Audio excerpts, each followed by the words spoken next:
Yeah, John.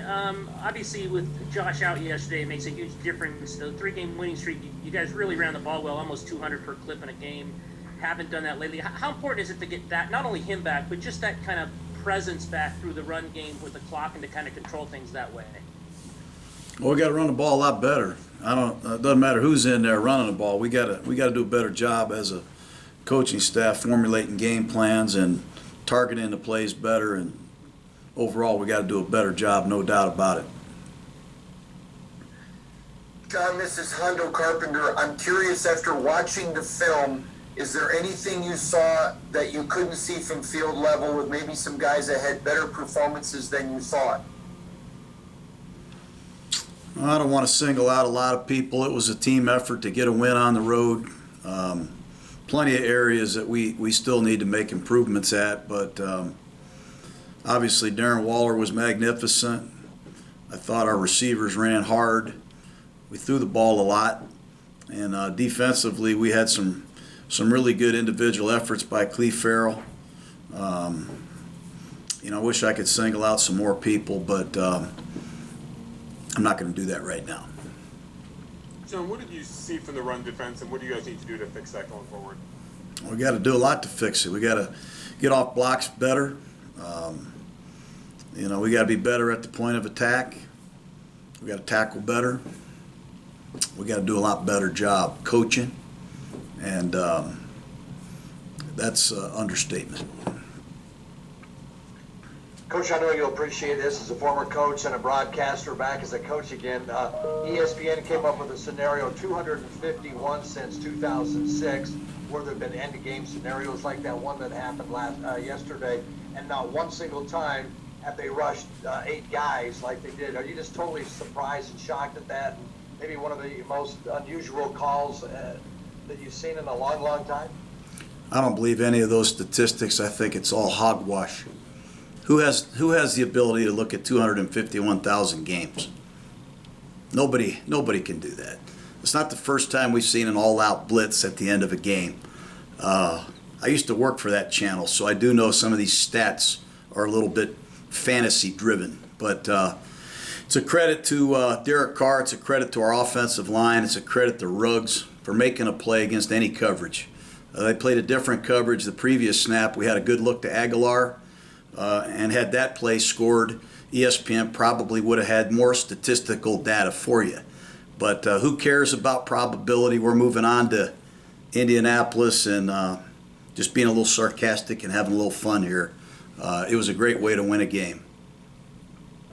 John, obviously health is of great importance for you guys coming down this stretch these last 4 games. Do you have any updates yet on Josh and Damon and Trent Brown? Jonathan? No, I don't. I wouldn't expect those guys to play right now based on what I saw last week. I'm sure they're down there getting treatment. We'll get them back as soon as we can. Hopefully we get some good news on Wednesday, but as we prepare the game plan here, we're preparing the guys that are healthy, that we know are healthy, that we can count on being on the field on Wednesday. We have to get ready for a great football team coming in here, very physical Colt team that's scoring a lot of points, and with DeForest Buckner in the front 4, it's going to be a handful for us. John, as you look back in the third quarter yesterday, you guys were up 11, I think, had the ball 3 times. Any thought looking back, maybe you took your foot off the gas a little bit, or what do you see looking back in the third quarter on offense yesterday? Well, we got the opening drive, and we had a 9-minute touchdown drive, so it was a great drive. The next drive, we had a 2nd and 4, and we missed a receiver, I think, wide open in the flat. Derek normally doesn't miss that, so the foot's not off the gas. We didn't make a play there. Then on a 3rd and 5 on the next possession, if anybody watched the game, the ball was batted down. We had a good look to Waller. Jets made some plays. We only had 3 possessions in the third quarter, I believe, and 1 was a touchdown and 2 or 3 and outs. But you are right. We have to put people away if we get an opportunity like we did yesterday. We didn't do it. We let them back in the game, and fortunately for us, we got out of there with a win. Hey, John, Terry McDonald. There's almost seems to be a perception that last play was a layup, given the way that you were defended. Just curious, from your perspective, how many things had to go right for you guys to do things right to get that touchdown? Yeah, I think a lot of people are, what about that call that the Jets made? You know, what about the pickup that Darren Waller made on the edge? What about the blitz pickup by Jalen Richard? Are you kidding me? What about the throw under intense fire? And what about the route? That to me was as exciting and as amazing as any call that anybody made. But there was some great execution there. A lot of teams would have quit, I think, in that situation because it looks like it's a dire moment. But it's a credit to these guys. They play hard and they play till the end. And we found a way to win in Carolina. It wasn't pretty. We found a way to win on the last play of the game with instant replay against the Chargers. And we found a way to win against the Jets. And I'm sure it doesn't please, all the people that are analyzing games like I used to, but I could care less. Hey, John, not a statistical ESPN-driven question for you here, but, coming into the season, you had always said that one of the best abilities was just availability. How important is that thought process for this last quarter of the season if you guys chase a playoff spot? I know it's only one game at a time, but that mindset. Well, it's huge. It's good. It's huge with any sport. You watch the Lakers win their playoff this year. You saw LeBron James and Anthony Davis play.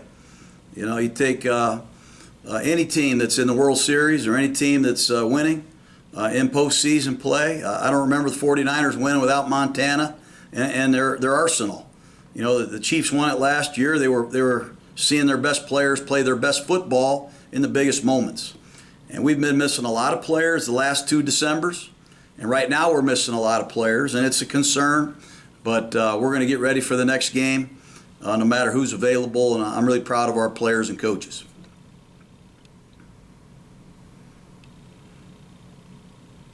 Hey, John, was Carl Nassib a healthy scratch yesterday? Yes. And what have you seen in his play, and what's the hope for him to turn the corner, I guess? Well, we put a hat on 8 defensive linemen, and we like Carl. We like everybody. We try to play the guys that have the best weeks of practice. We feel like we want to create competition. Vic Beasley's here to create that. He didn't come here to sit on the bench. Tack McKinley, when he comes back, he's not going to be just sitting out there waiting till next year. We're going to put the ball down on Wednesday in the morning for practice, and we're going to play the guys that perform the best on Wednesday, Thursday, and Friday. Hi, John. We mentioned Damon Arnett. Now, if I heard you correctly, you said you don't think he's going to be able to go this week, obviously. But how concerned are you the fact that he had a concussion 2 consecutive weeks? Is there some concern that maybe this could be a multiple-week thing for him? No, I'm not going to create a dire situation. I don't even know if it's a true concussion. I think neck and shoulder injuries are part of this. We've had a running back get called for lowering his head. I thought the running back lowered his head yesterday, and it was a violent hit. A lot of guys do get dazed, and I'm concerned about Damon, but I do think he's going to be fine, and I do think he'll play again at some point. But we are not at this point overly concerned about his health. We're just glad that he's okay and eager to get him back in the lineup. John, were you pleasantly surprised to see how Cleat played coming off of the battling COVID and the high motor that he had, conditioning that he had up? And do you think that was some of his best football he's played since he's been raised? Yeah, I think so. He got to go inside and he made a play there. He made a big play as an inside pass rusher and as an edge rusher. We need him, and we're hoping Maurice Hurst can get back to 100%. And like I said, we're hoping Beasley and Nassib and Tack McKinley are in our future here. We need these guys as Phillip Rivers comes to town with the Colts. Coach, you mentioned some of the dramatic wins you guys have had, last-second victories. I guess what does it say about the team that you're able to win in a variety of ways and have never really never give up no matter how bad the situation is? Well, winning 5 games on the road, no matter how you win it and who you beat, winning 5 times on the road is a great accomplishment. We've won in horrible weather in Cleveland. We've won in some pretty tough weather for us. It was a little chilly yesterday. Coming from behind and winning on the road is a great accomplishment.